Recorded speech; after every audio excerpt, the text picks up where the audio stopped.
117 سنة مروا على تأسيس النادي الأهلي المصري، نادي القرن الإفريقي، أعظم نادي في الكون.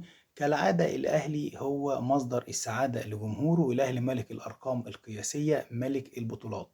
الأهلي بيوصل للمرة رقم 17 في تاريخه لنهائي دوري أبطال إفريقيا.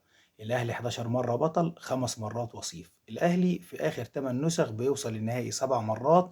الأهلي بيوصل للنهائي الخامس على التوالي. بدأت الحكاية 1982 بالتتويج الأول على حساب أشانتي كوتوكو الغاني، مرورا بالوداد المغربي 2023 والحصول على اللقب رقم 11. الأهلي بيلعب على اللقب رقم 12 يوم 18/5 في تونس، والعودة 25/5 في القاهرة. أكتر من لاعب في الأهلي معاهم 3 ألقاب دوري أبطال إفريقيا، زي حسين الشحات، كهربا، الشناوي، مصطفى شوبير، معلول، ياسر إبراهيم، محمد هاني، السولية، أفشة، ديانج، أكرم توفيق لقبين. رامي ربيعة معاه 5 دوري أبطال إفريقيا، بيجي في الترتيب المركز الثاني بعد حسام عاشور ووائل جمعة.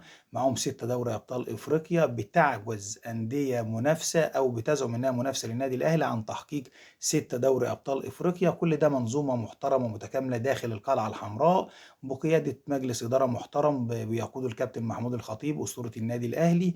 أي لاعب بيدخل النادي الأهلي هو اللي بيكسب، أي مدير فني، أي إداري، أي شخصية عامة موجودة داخل القلعة الحمراء هو اللي بيكسب. بيكسب تاريخ، بيكسب كل شيء موجود داخل النادي الأهلي.